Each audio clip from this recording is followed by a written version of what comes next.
Hey everyone, how's it going? I am Zeracon and I am back once again. Yesterday was quite a surprise for me. I received some material to make a new video, which I was not expecting. I actually have to credit my Twitter buddy for that since he retweeted something and commented to that tweet, which sparked this whole thing. I knew I was going to be walking into, but it's one of those things that you can't truly appreciate until you're experiencing it. So today we will be looking at some Xbox Defense Squad fanboying. Now, I won't go into too many tweets because I don't want my video to be too long, and I really don't want to subject you to too much of that fanboyism. But without further ado, buckle up. So it starts with this initial tweet that my friend retweeted. It's harmless enough. This guy said, as the press starts to realize that Bethesda's IP are going exclusive to platforms with Xbox Game Pass, expect an avalanche of why this is bad content from people who also said that Microsoft needs better exclusives. Now, I have to agree with this wholeheartedly. There were journalists who did not find a problem with Sony having exclusives, and I am willing to bet that those same people will have a problem with that. I can agree with this tweet. My friend replied to this comment, not intending for this to sound contentious. It sounds like you've already come across some stuff about press realizing Bethesda as exclusive to Microsoft. Can you provide any links? I'd love to see this. So far, there's nothing wrong with this. It's that last sentence, though. That one sentence that sets the events in motion. Xbox owning Bethesda is so sweet. Now, my buddy here loves to start stuff in my comments, so I decided to return the favor while simultaneously, informing people of, how things are. I told him it's not. All it does is constrict consumer choice. There's nothing sweet about it unless you own Bethesda slash Microsoft stock. And seriously, what does Microsoft owning Bethesda actually do for Xbox players? They're still going to be getting games that they would have gotten before the acquisition. What's changed? The only thing that has changed, or the only thing that could change, is for other people who are on other platforms. And that is good. Why? But let's go on. My friend responded saying, it's sweet. What you fail to understand is that Xbox gamers have been beaten down for years now over the fact that they haven't acquired studios or games. And when you get beaten down enough, and you see a light at the end of the tunnel, you really want to bask in that light. Really? Aside from the melodramatic ending sentence, let me tell you that if you are placing your own value and self-worth over a console, over a piece of plastic, you are really sad and you need help. The fact that your identity revolves around what a company does that you have no personal stakes in is really sad. But I replied to him saying, that's corporate defending. Microsoft doesn't give a fig about consumers at the end of the day, despite their recent pro-consumer decisions. Now, don't get me wrong, when a company does something that is pro-consumer, we should give credit to them. Microsoft has backwards compatibility, that's a good thing. The companies that are allowing free next-gen upgrades are doing a good thing. I like that.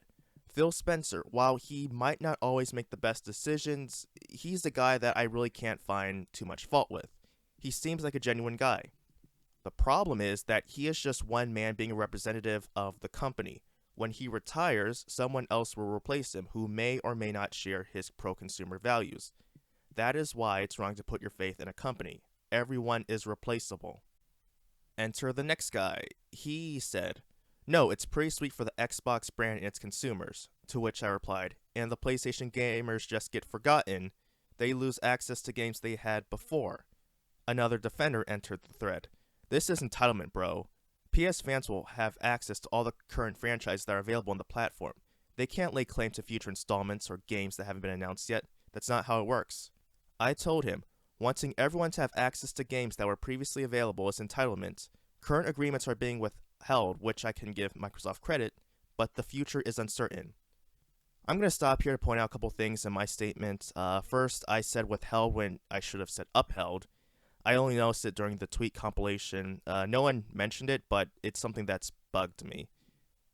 Second, I should have said that franchises instead of games because, yes, games that were previous, will still be played, but the franchises themselves, they'll lose access to that.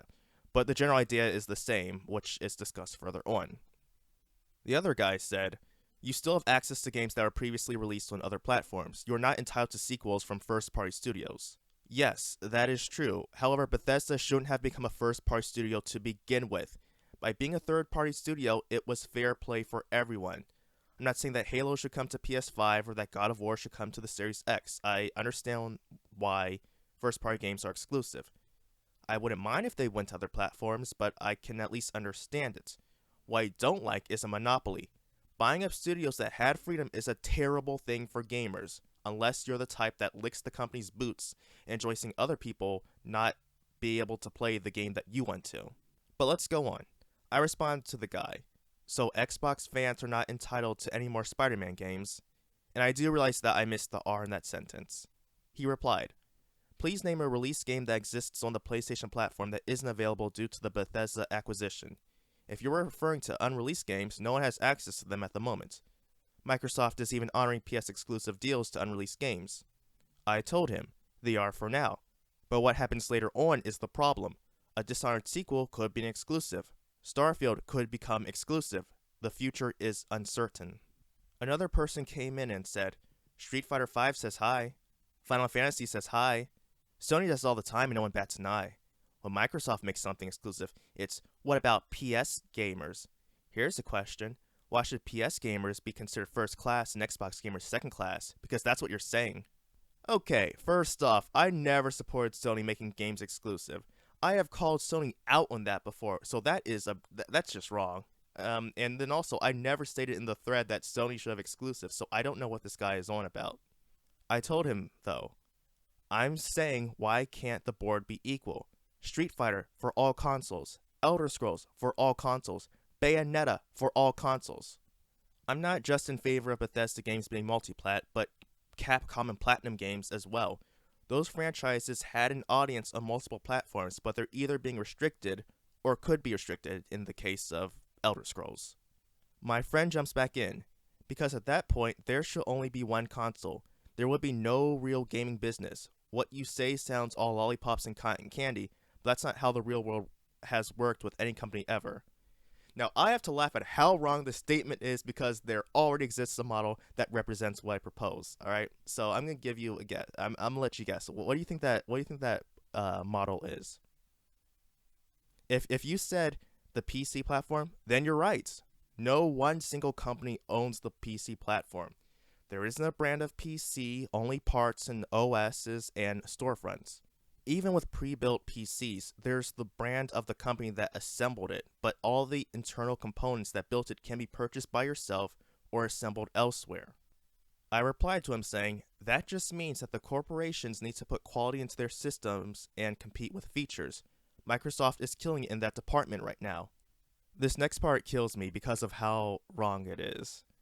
And that's not working for them, is it? People don't buy a console because it boots up 2 seconds faster or has party chat. They buy consoles for the games. Now let me start off my rebuttal to this tweet with my reply. Xbox players love hyping both the One X and Series X by being the most powerful console. They keep talking about teraflops without knowing what that means and how that isn't the end-all be-all. Now seriously. Every console fanboy loves to bring up teraflops. Like, Sony fanboys were talking about how incredible the PS5 SSD is when they are only now using an SSD. SSDs have been around for a good while, yet now that Sony's using them, it's a miracle of science. And Z-Buddy, were you not sharing tweets where people were mocking the fact that you need a screwdriver for the PS5 stand? You talked about how simple it is to use the Xbox storage expansion, which is a feature. Why aren't you talking about games, the reason that, people buy consoles? Also, don't you have a One X? Why do you have that and not just the normal Xbox One? And as for not buying consoles because of features, I can assure you that part of the Switch's popularity was due to its hybrid nature. That was the sole reason why I wanted to get one, before thing happened. Fortenga Plays and Griffin Gaming are both PC gamers who bought a Switch because of its portability aspect, which I'm sure that a lot of PC gamers bought it for, but I digress. Let's get back to the tweets and finish up this video.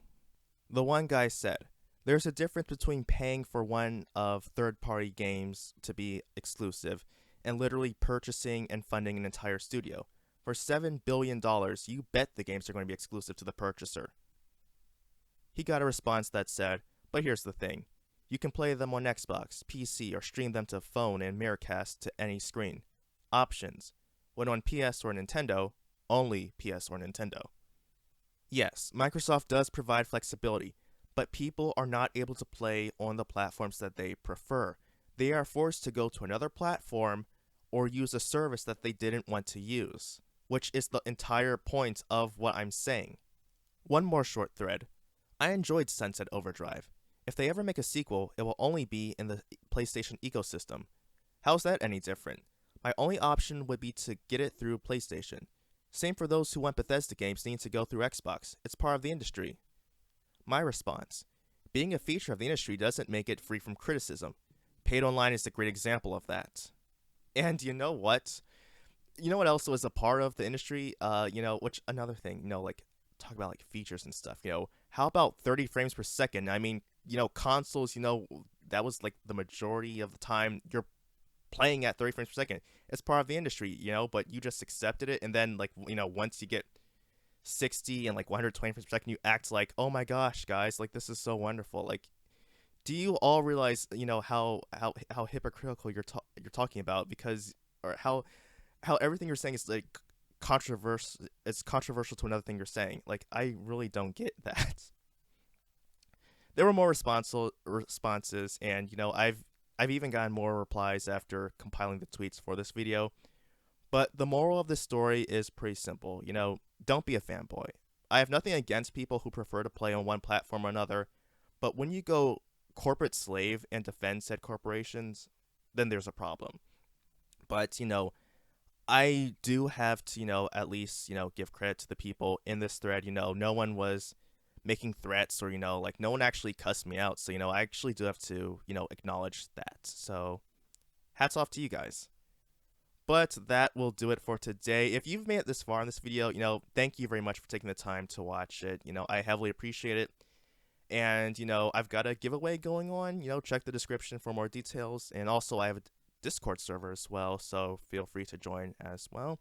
That link will also be in the description along with my Twitter page. And tomorrow is another Metroid Fusion episode, so come back for that.